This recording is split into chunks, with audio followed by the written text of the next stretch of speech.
Hello? Hello, is this Marie? It is. Hi, this is Deputy Bailey with the Clackamas County Sheriff's Office. Yes. Hey, can you tell me a little bit about what's going on up there? Well, we were gone all day, but the cameras kept going off on the building. It's a big shop that has like 5 overhead garage doors and 1 man door in the center where a tenant lives that's been harassing, threatening, scaring us. Anyway, the cameras kept going off, and he has the breakers inside his apartment to turn off the power in our shops. So that's why our cameras kept going off. And then we noticed that the next time the cameras went off, we looked at it. He went and got in his car, and he sat in his car like 5 or 10 minutes. Looked like he was maybe flipping off the cameras. He's been sending threatening messages to us, to our maintenance guy, to our attorney, basically all day long. And then all of a sudden, the camera that faces the driveway where he was parked goes out. And so we didn't come back right away. We just figured, maybe there was a glitch in the system, even though all the other cameras were working perfectly. But when we got back, we drove up there, and there's gunshots in the building by the cameras. Like he was down there pointing it at the building to shoot out the cameras. And there's 4 bullet holes in the building. Okay. Or 5. And the camera showed him pointing the gun at the building? No. Well, we went up there to look at the video up there because you can't see it that good on your phone. Mm-hmm. Like I was sitting here watching it. He got back out of his car. He slammed his car door. He went around the back. He took a briefcase or something out and then just bent down a little bit behind the car. And so he's got all these tarps set up like it's homeless city. And he did that to block because he thought the cameras were always pointed at his door. Well, they're not. They're pointed at the driveway. But he's convinced of that. And so the attorney wouldn't let us go up there ever. And so he just started building like a tarp city. Like there's probably 30 tarps up there. Mm-hmm. And they come out about 35 feet, go over, come back up the other side, and then he built a whole new tent city on the other side of that. So he doesn't want anybody to see him. We were going to look for shells or something, but when we called, they're like, no, get away from the building. And we're pretty much in fear for our lives all the time now with this guy up there because he carries a jammer so he can jam all the wireless cameras. So that's the reason we went and had another camera system installed that was wired so that he couldn't do that. Well, then he started putting lights out to blind the cameras. Even the 2 neighbors says that they think he's been wandering around at night with a laser pointing at their cameras. One of them, their truck was broken into, their wallet was stolen. Not that they can prove any of that, but we can prove that anytime him or his girlfriend went in and out of the driveway, the cameras never picked them up. So because that's our shop and that's where we work out of, we had another camera system installed a couple of months ago. But you just have to, if you talk to some of the other officers that's been out here, it's tent city up there. Yeah, I haven't been up there personally, but I talked to you guys a few months ago about them and the water heater issue. Oh gosh, yes. We've had to call maintenance out 3 different times on the weekends or after hours. One was the water heater, one was the AC unit, and one was the power. And every time he had turned his main breaker off in his apartment. So he just does it to cost us more money. Mm-hmm. And words can't express. He filed for 2 restraining orders, both of those the judge denied. Then his girlfriend filed for 1. She got 1, locked us out of working at the shop for 21 days. Then that one was dismissed at 11:30. At 4:30, 2 officers came and served us with another one. So while we're upstairs getting 1 dismissed, he's filing another one. So wait another 21 days, and the judge could see right through him. Yeah. He's like, weren't you here before? No, there is nothing. He said, basically told him he's done nothing wrong. Then last week we go to court. He wants a jury trial. Our attorney doesn't show up, so we have to get it continued. And then he starts immediately afterwards, threatening us again, It's like nonstop with him. Yeah, where are you guys at with the eviction process? Oh my gosh. Well, so we got a continuance and we go back on the 6th, which is next week. But now the attorney's telling us that we may have to postpone that one because the first attorney did something wrong. Oh, goodness. And so if that's the case, we could be till January at this point. Yeah. We can't. I mean, this guy, I don't, even the maintenance man called us. He's like, he's sending me threats again. The attorney calls us. He's like, he's sending me emails. He said, this guy's off his blocker. What kind of stuff is he sending you guys? Hold on, I'll get the other phone. I'll read it. What he sent today, just out of the blue. He even called us. He told us, I'm going to give you 8 minutes and I'm going to call you. Terry, can you pull up the text messages that Garrett sent? She wants to know what it is. Sorry, I had to get outside. I was hot. I'm on overheat now. Only because he's got us so scared. Mm-hmm. I caught you red-handed, you degenerate motherfucker. Do you know you're fucking famous? Oopsie. I might have made a little oopsie in regards to your inheritance and called the fire marshal, my uncle's friend. I do wonder how many others you've tried to fuck over. I don't want your fucking money. I want consequences. Better not shoot the sheriff, retard. How do you tell the smartest guy in the room that he's a Scrooge or Scrounge? By taking him to court and watching him cry that his wife, he thrice divorced, can't defend him while he pretends he's the smartest guy in the room. If you answer my phone calls, perhaps we will count you as a fucking man. If you don't, though, I promise you, all real men will know just exactly what you fucking are. T-minutes, 8 minutes. And so we figured he meant, I'm telling you, the guy is on drugs. I mean, the other neighbors smell meth cooking. We're 800 feet away, and he's behind us, so we just don't go up there. Mm-hmm. But he's met the maintenance man. He depends to meet him out in the driveway. They'll walk halfway to the driveway because the maintenance man is 800 feet the other direction. So he meets him in the driveway. He's like, I want $4,000 and now I want $2,000 more last week after court. So we had to get a continuance because the attorney didn't show up, right? And we didn't want to, like, he's Mr. Chat GPT. Does that make sense? And he's got some attorney out of Washington that's even contacted us saying, well, I keep practice law in Oregon, but I'm just trying to work something out. So he calls us Thursday after court. Look, he just wants 30 days and his deposit back. Will you be willing to negotiate? So we finally said yes. And then 10 minutes later, we get an email from Garrett because he's constantly emailing us. And he said he filed in small claims court asking for $10,000 in another lawsuit. I mean, you can't. I mean, I know I want to go up there. I want to find those bullet shells, but we're so scared. Yeah. Are you guys in 44871? Or are you guys on the one that's like? No, we're at 44871. When we called, dispatch told us to leave. So we had, can you have the officer come down here? Yes. And then, like, there's a grass driveway or runway that goes all the way up, and that's how we get up there, because you can't get through the driveway anymore because he's got it blocked with all those tarps in his cars. So who lives at the house at the, beginning of your guys' driveway then? That's the maintenance guy. Okay, that's the other guys he's moving. Is Garrett and Ashley at the shop right now? Yes, as far as we know. Okay. Well, I mean, one car's there, so we don't know if Ashley's there or not. They switch back and forth. The cars are broke down constantly. So one day she's driving the silver one, the next day's the white one. But the white one's it broke down on Highway 26 just out in front of that White House the other day. Mm-hmm. So I'm guessing it's not running now. But he went out there like he was getting in it, had his little, the shoulder crossbody briefcase thing that the guys carry. Mm-hmm. What's Garrett's phone number that he's been texting you guys at? We haven't answered him in a text since July 24th. Yeah.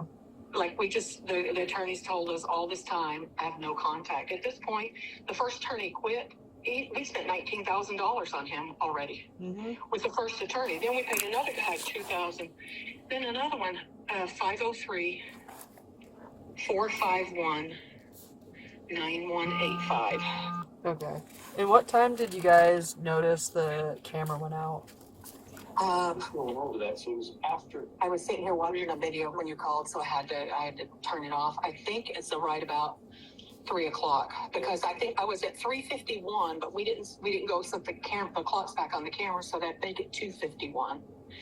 And that's where I was at on the video, when he was outside slamming his trunk, and then he went back in underneath those tarps. Like I wouldn't advise anybody to go up there alone. Yeah. Because those tarps, he's not only does have them coming out 35 or 40 feet, but they're covered over the top. The maintenance guy went up there the other day, and he says he couldn't even hardly find the way in to get to their front door. And it's like a maze in there. So where is the apartment and shop? I haven't been to your guys' property, and I'm looking at like an aerial view, and I see there's like a smaller shed, and then it looks like there's 2 shops. Okay, so that small shed see the big building right across from it? Yep. That's where he's in the middle. So there's 3 doors on the left that are roll-up doors. Then there's the man door. And then there's 2 doors, roll-up doors on the right-hand side, and then the overhang. Okay, and so he's in the middle? Yep. Okay. He's in between the shops. Okay, and were you able to see like what kind of gun he pulled out? No. We were not even sure if we don't even know, like, we didn't even realize at first that he had shot at the building. We just noticed all of a sudden the camera was showing us videos, and then it went off again. And when we went to look at it, the camera was down. So there's 8 cameras up there, and they're 2-in-1 cameras. In other words, one stays stationary and one tracks them, pan tilts and zooms, or pans and tilts back and forth, because it's following the motion. Well, so when it does that, it sends us an alert that there's somebody on the property. And so when it went off again, it was a blank screen. But the other cameras are all working, except for he's turned the power off inside the building. So, usually we leave like one LED light on so that we can see the cameras inside the building. And sorry, It's okay. The power keeps going off. The power kept going off and on before we think he shot out the. Okay. Are you aware? We think he shot out the camera. Are you aware of like what kind or how many firearms he might have? No, we just know that he came out one time when we were up there before, and we were trying to sell some wood to somebody out there, and he came out and he had one strapped on his side, yelling at us. Stop fucking shooting at me, stop fucking shooting at me. Was that a pistol or a rifle? That was a pistol, because he had it strapped on his waist. Okay. And then you said you guys saw like 4 to 5 bullet holes. Did you guys like walk up there or drive by, or like how did you see the bullet holes? We went up there to reset the camera because the camera was off. So we have been at his sister's all day long watching the final NASCAR race.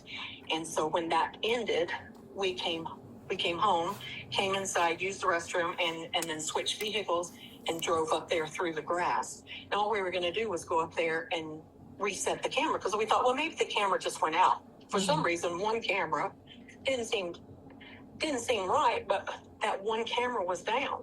And so when we pulled up, I said, there's holes in the building. And so I went around there with a video camera, and sure enough, there's like 5 holes in the building. And where are these holes at on the building? Top right hand corner, right around the camera. Top right hand. If you're facing that building and you get past all the tarps, there's those 2 roll-up doors. Well, if you look up in the corner, you'll see the camera up there facing the driveway. And the bullet holes, it's like that ricocheted across the metal, because it's a metal building. Hit the ribs. So it hit the ribs, and so maybe he just fired 1 shot, but then there's another one down below him. So he's at least fired 2 shots in there. Okay. And the trajectory shows it coming right from his tarps. Yeah, the trajectory. Do you hear that? Yeah. Shows it coming right from his tarps. But I'd have to get in there, possibly at the main DVR, because you just don't get a good picture on your phone. Yeah. I can see him and I can see what he's doing, but he's behind those tarps, and that's where we think if he shot, that's where he was at. What kind of car was he ducked behind when you guys saw him on the camera? It's like a white Toyota Corolla or white Honda. He says white Honda. I don't know why I always want to call it a Toyota. Like an early 2000s, little 4-door. Okay. And did Garrett have any heartburn over like the cameras growing up, or like what would make him Oh want to my shoot out your gosh, he has cameras? every time we went to court. He's tried to get 4 judges at this point to make it mandatory that we take those cameras down. And every judge has said no, because they don't point at his door. They point across the front of the building. You can't even see the roll-up doors.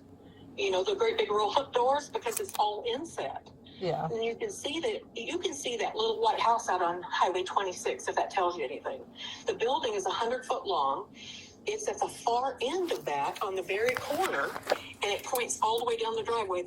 One of the reasons the camera keeps picking up stuff is it's picking up the traffic on Highway 26 at this point. Mm-hmm.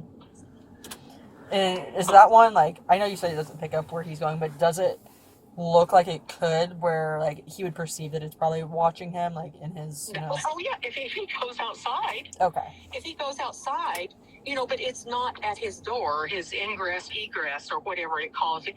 It literally points out the driveway. And the main camera, we put those up in 2023. But he and his girlfriend both have those jammers that jam the cameras. And we got proof that they're jamming the cameras. Like we say, we're inside the shop working before all this started. Mm-hmm. And they would leave, and there'd be nothing on the camera. Gotcha. And then the guy out front in that white house, he has a wireless camera system. And we said, did you see anybody come and go? He said, I see everybody come and go, but Ashley and Garrett. He said, every time they leave the property or come back, mine doesn't tape it. So, you know, we just got to read online, and somebody told us he's running jammers. And so I said, but those are illegal. I got to reading about them. And they're like, it doesn't matter. You got to prove he's got them first. Mm-hmm. Okay. So I'm going to contact my partner to see if I can get them to come up there with me, and because I'd like to see these bullet holes, and I'd like to talk to Garrett about what, you know, obviously he's probably going to have a different tale to tell about his perception of things. Oh, yeah. I mean, he's been saying all that shit all day. That, you know, what did he say? I can't even remember what he said. I'm so nervous at this point, so worried. But and when did those texts come in? Was that like one long text, or was that multiple text messages? I think they came in at like 3 different texts. Let me go back and look at that phone. Okay. And did that come into your phone or to Terry's phone? No, that came to Terry's phone. Okay. Let's see. And what time did those come in? Let me check and see. Texting. It's Terry's phone. Let's see. The first one came in at 12:35. That wasn't all one text, right? And then that was learned, and they just started coming in after that. There's no times after that. Okay. The last one looks like it came in at 12:52. So from 12:35 to 12:52, and then he called at what time? Like, there's no way we can talk to him. Even the attorney says he twists everything around. Mm-hmm. You know, like he won't even, 1 o'clock he called. So he won't even talk to him on the phone, because he said people like that get you disbarred. Mm-hmm. You know, they're going to twist everything. So even the first attorney made him put everything in writing, because he kept doing it to him. And this attorney's already started. We just hired this attorney. We went to court, last Thursday, and got the continuance. Yeah. And then we hired this one Thursday afternoon, Friday morning. I mean, to know that you paid 2 different people, and then they both quit before court date. Yeah. With the area where you said these bullet holes are, is there any, like, office space up there? Or is there any, like, reason for other people to be up there? Or was that, like, the open bay of your shop? No, that's right above our shop doors. Okay, and there was no one inside, very clearly, like, there's not normally someone in that area, correct? Yeah, I mean, you know, Ronnie goes into the shop, and we go into the shop, but we weren't there today. Okay. And it's pretty obvious when you are and aren't there, because I'm assuming you probably drive your car down there.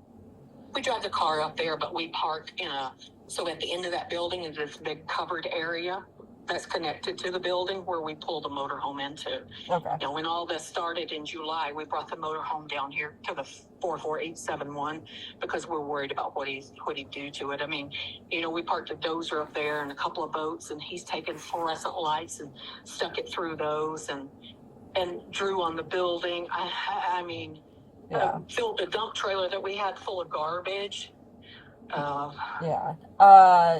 You said you believe the camera was also hit by gunfire, right? And that's why it's not showing anything? Well, I don't know. You know, as soon as we saw the shots through the building, Terry said call 911. Okay. And then 911 told us to get out of there. And I said, we're just going to go in the building.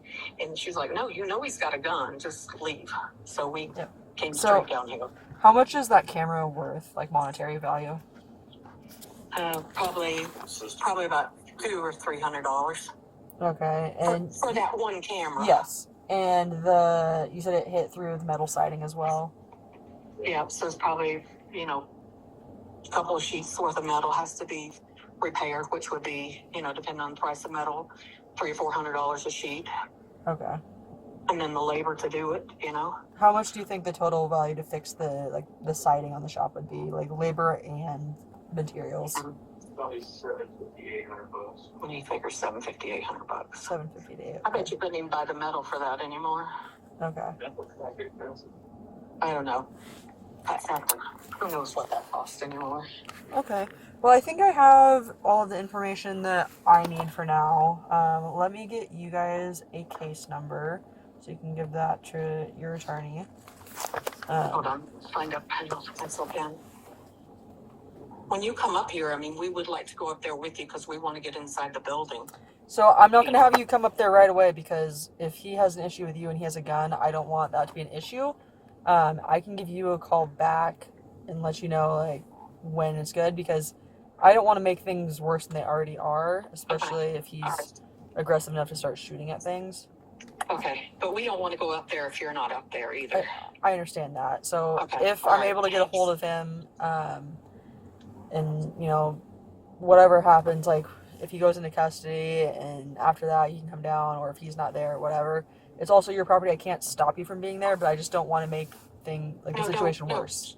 We're fine with that. So. Whatever it takes. We just, we're just anxious of finding the bullets or shells or and seeing what damage is done inside the building too. Yep, absolutely.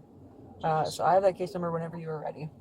I'm ready. It is 25-023092.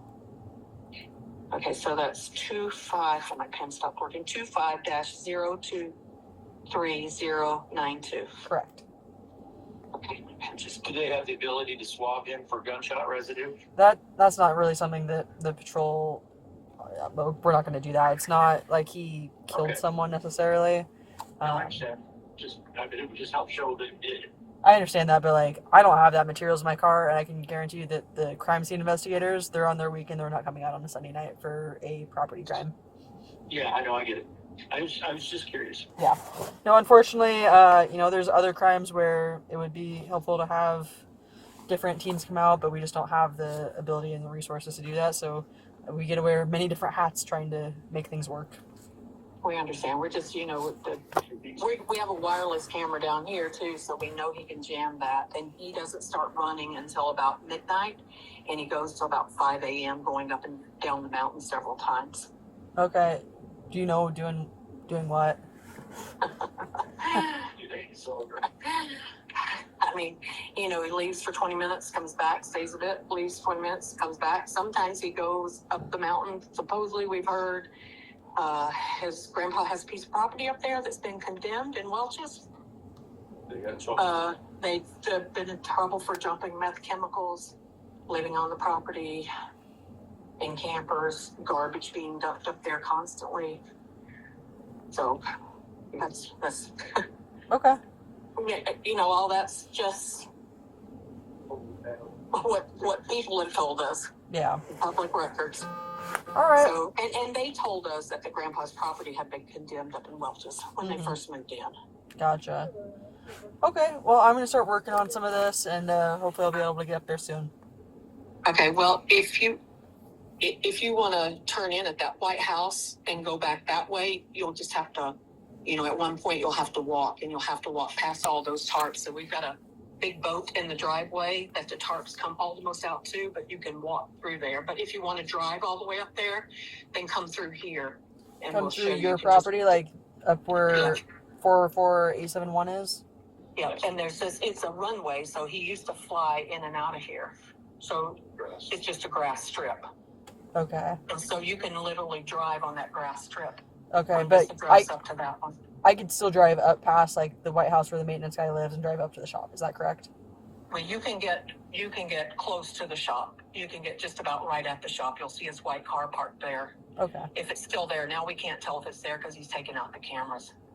And he usually has about 10 or 15 bright lights on up there that he burns 24/7. Mm-hmm. But, you know, we can look out our back window even though he's 800 feet away. And those are not on tonight. The only lights that are on looks like it's the ones that we have up on top of the building for security purposes as well. Okay. Well, hopefully I'll be up there soon, okay? Okay. Please let us know. Thank you. Thank you. Bye-bye. Bye-bye. End recording.